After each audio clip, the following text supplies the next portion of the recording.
Chosen ones, this is what happens when you enter the dark dimension alone. You don't choose the dark dimension, it chooses you.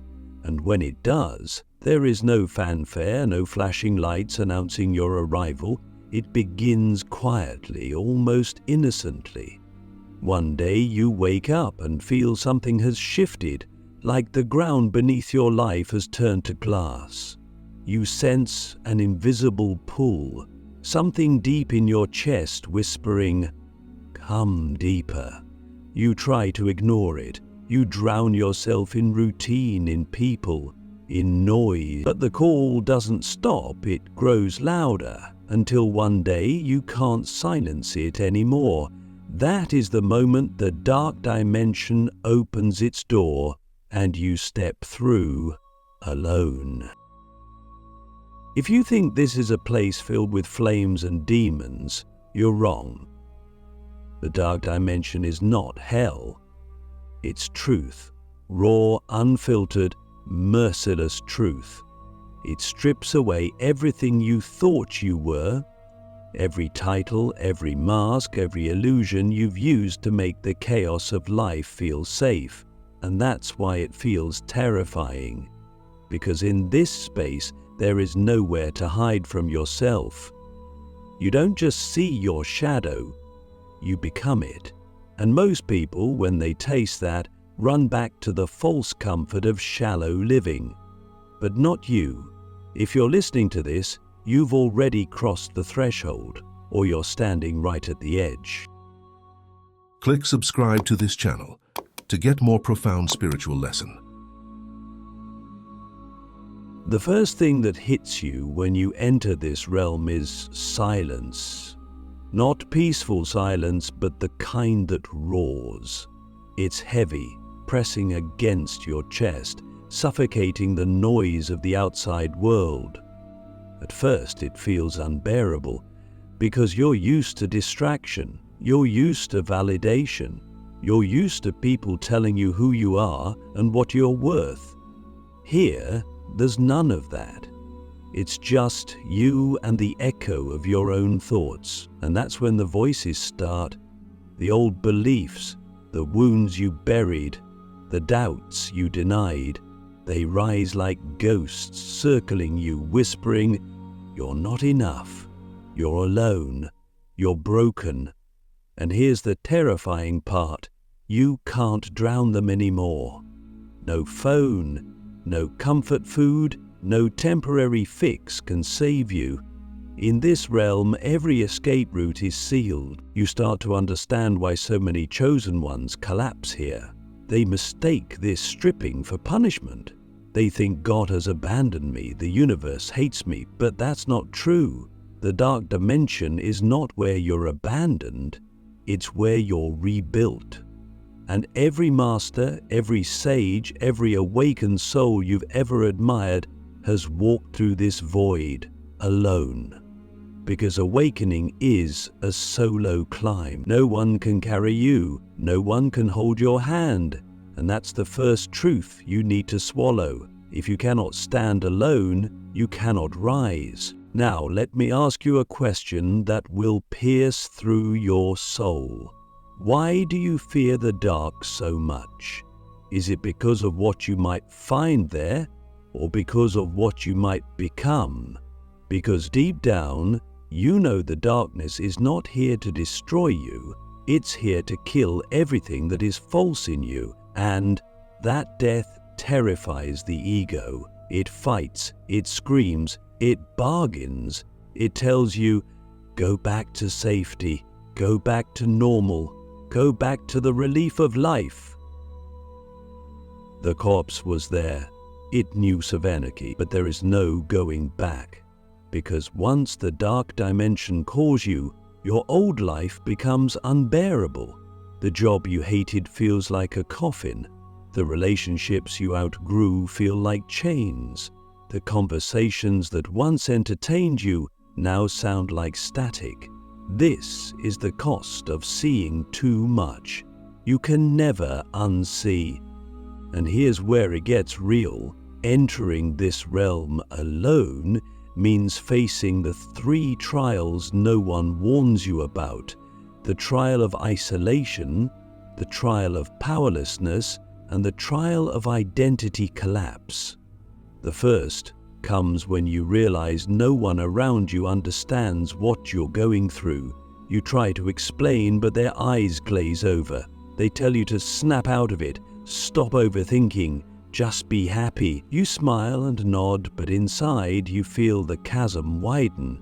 You start pulling away, not because you want to, but because you can't breathe in spaces that deny your truth. And the more you withdraw, the lonelier it feels. This loneliness isn't physical, it's existential. It's the ache of realizing the old tribe cannot walk into your new world. The second trial hits when everything you used to rely on stops working. Affirmations, empty. Manifestation tricks, hollow. The universe feels like it's on mute. You pray and hear nothing. You scream and the echo mocks you. This is the trial of powerlessness. It's when you realize the spiritual shortcuts you relied on were just scaffolding, and now the scaffolding is gone. You feel stripped, naked, exposed to forces you don't understand. And here's the secret no one tells you. This is deliberate. The dark dimension dismantles every crutch so you can learn to walk without them.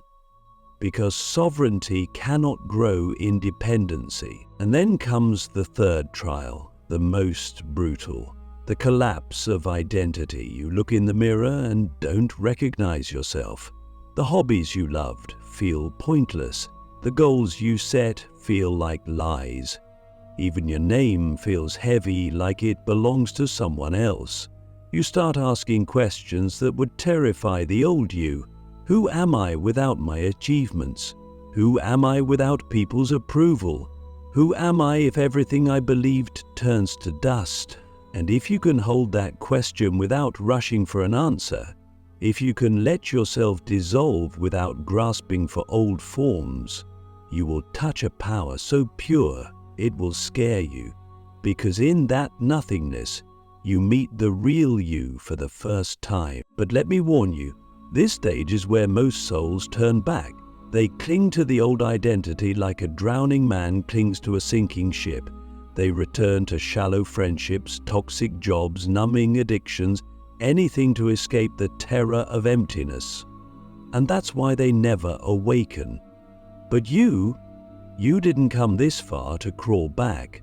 You came to burn the bridge to who you were and walk into the unknown like a god in the making. Because that's what this is. Not destruction, but divine construction. The old you must die so the chosen one in you can live. And here's the wildest part. The deeper you go, the stranger it gets. Because the dark dimension doesn't just strip, it tests. It bends your reality. Time moves differently, synchronicities multiply, dreams blur into waking life, and sometimes you feel watched.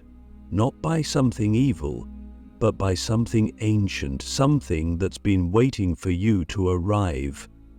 And in the next part, I'm going to tell you exactly what that is and why meeting it will either shatter you or save you. The Gatekeeper of Shadows, and the deal every chosen one must face. The deeper you walk into the dark dimension, the more you realize this is not an empty void, it's alive. The silence isn't silence at all. It hums with a pulse that isn't yours, but feels like it's breathing through you. At first you think it's your imagination, but then it starts happening. Flickers in the corner of your vision, shadows stretching longer than they should, whispers curling at the edges of your thoughts that sound like your voice, but sharper. And then, one night, if you can still call it night in a realm where time doesn't obey, you feel it. A presence so heavy it bends reality around you. You don't see it at first, but you feel your soul bow, like the air itself commands reverence. This is the Gatekeeper, and if you've come this far, meeting it is inevitable. The Gatekeeper of Shadows is not a monster, it is not your enemy, it's something far more unsettling. It is you, but amplified, stripped of excuses, magnified into raw essence. Everything you deny about yourself, every hunger you repress, every fear you bury, it wears as armor. It does not come to destroy you, it comes to bargain. And here's the catch. This is not a negotiation for money or status. This is a trade for power, and the currency is truth. The Gatekeeper will demand one thing: show me who you really are, not the version they love, not the mask you polish, the truth that would make them hate you if they saw it. And this is where most souls fail, because showing that truth feels like death. We spend lifetimes building walls to keep the world from seeing the parts of us we're ashamed of: the rage, the envy, the craving for power, the hunger for freedom, even if it costs love. But the Gatekeeper tears down those walls with one question that slices through your soul. If no one could judge you, who would you become? Sit with that for a moment. Who would you be if there were no punishment for your truth? The answer terrifies you because it reveals the self you've been exiling for years, the self that knows exactly what it wants and refuses to beg for it. The Gatekeeper will show you visions, you standing in your full power, unchained, unapologetic. And then it will whisper, you can have this, you can become this, but the cost is everything false. Every fake friendship, every dream that wasn't yours, every identity you built to be loved, you must burn it all. Can you imagine what that feels like? Your entire life flashing before you like a house made of cards, and one breath could blow it all down. And the Gatekeeper waits, silent as you tremble with the weight of the choice. Cling to the life you know, or leap into a self so vast it scares even you. This is the deal every chosen one must face. No one tells you this when they romanticize awakening on social media. They post pictures of crystals and sunsets, but they never tell you about the night you stare into the abyss of your own soul and realize, to rise, you must die. Not your body, but your old self, your comfort, your illusions. And the Gatekeeper will not beg. If you turn back, it lets you go. But here's the cruel mercy: you will never be the same. You will walk back into your old life like a ghost, haunted by what you could have been. That regret will eat you alive because, once you've seen your potential, mediocrity becomes poison. So why do some leap while others crawl back? It's not courage alone, it's hunger. Only those who hunger for truth more than approval can cross. Only those who crave freedom more than belonging can burn their old life without flinching. The Gatekeeper doesn't test your strength, it tests your priorities. What do you love more, your mask or your essence? Your comfort or your crown? And here's the revelation no one sees coming. The Gatekeeper isn't a separate being. It's the part of you that has always known you were destined for more.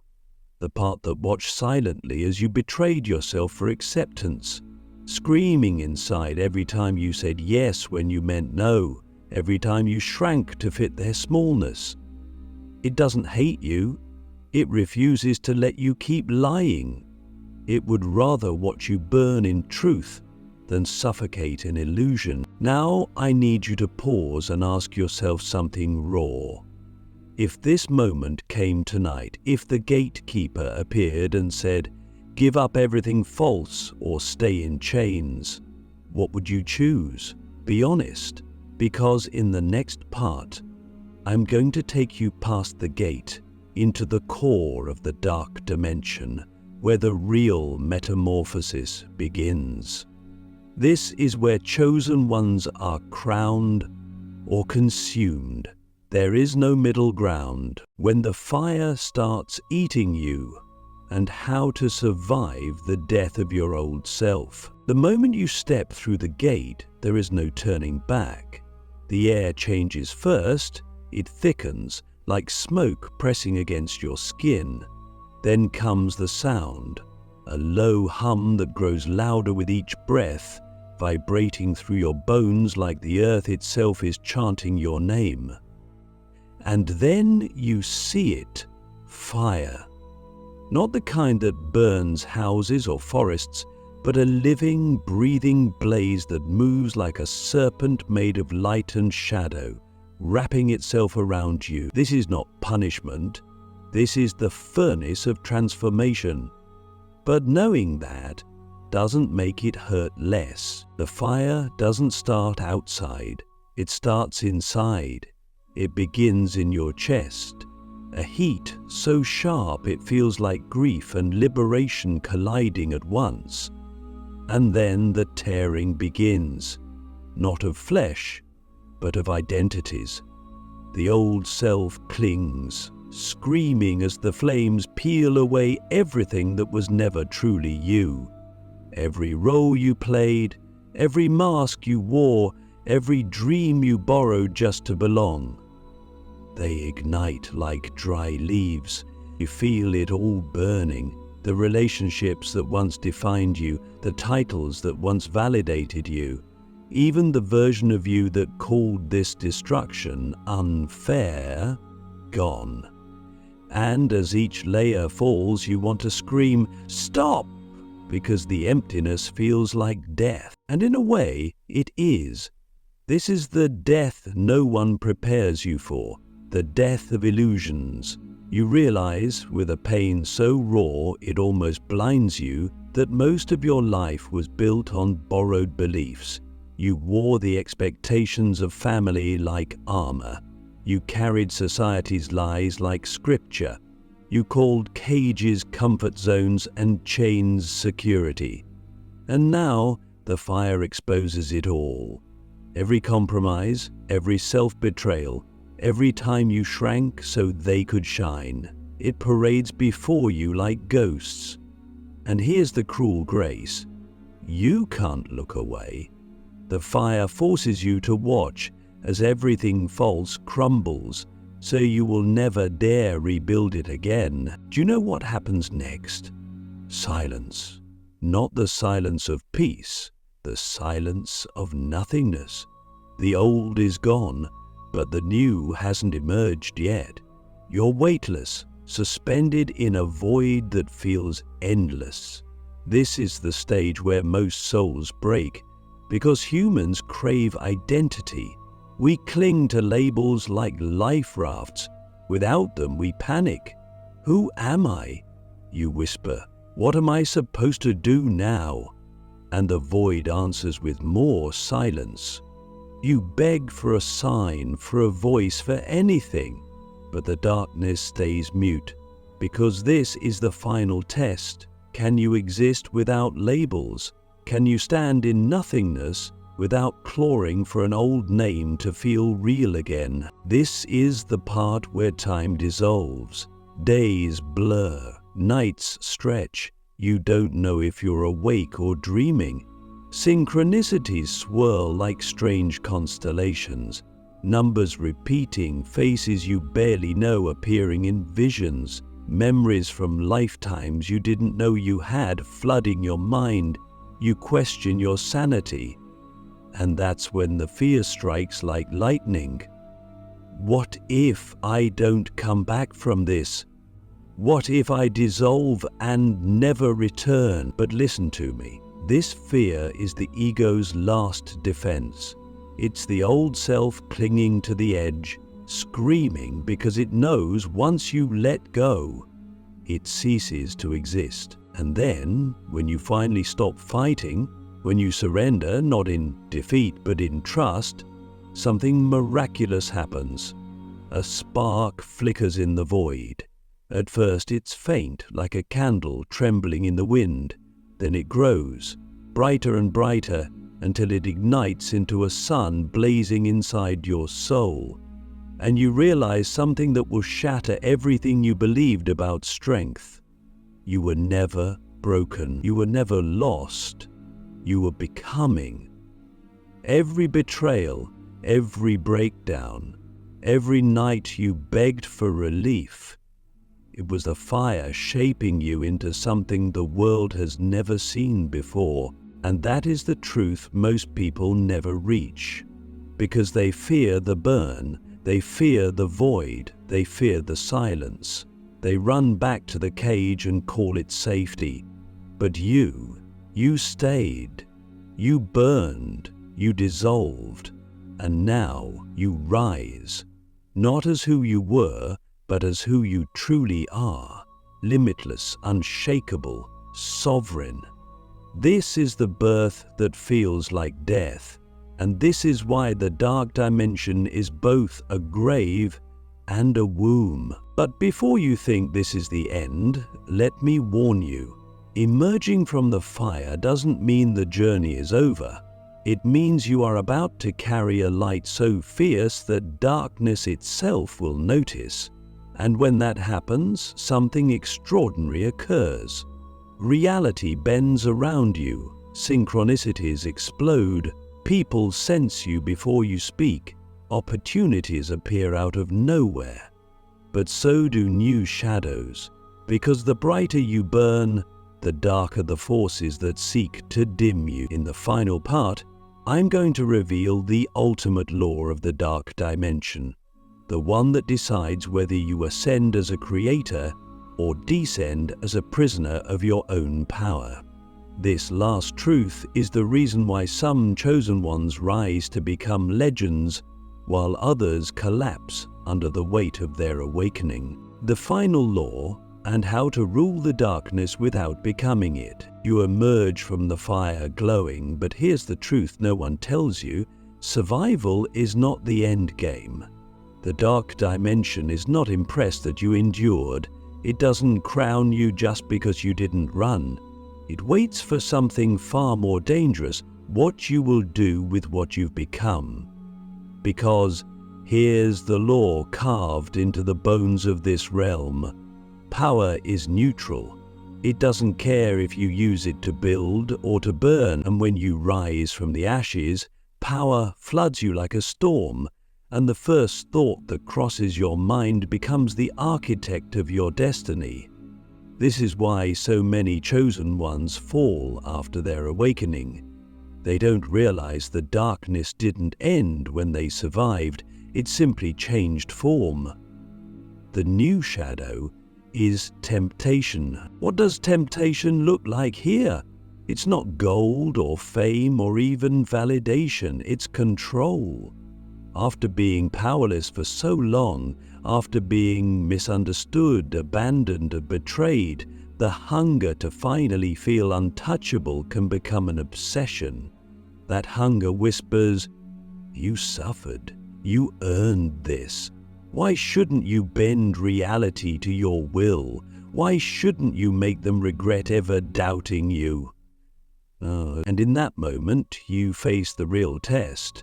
Will you serve the darkness that broke you, or will you master it? Because the truth is chilling. Most who fall don't fall because of weakness. They fall because of power. The dark dimension offers you a throne, but the price is subtle. Your essence. It says, take this crown, rule without mercy, build your empire on fear, and you'll never be hurt again. And let's be honest, part of you wants that. Part of you craves a life where no one can wound you, where the pain you endured becomes a weapon in your hands. That part of you is not evil, it's wounded. It wants safety. But if you choose that path, you don't leave the dark dimension.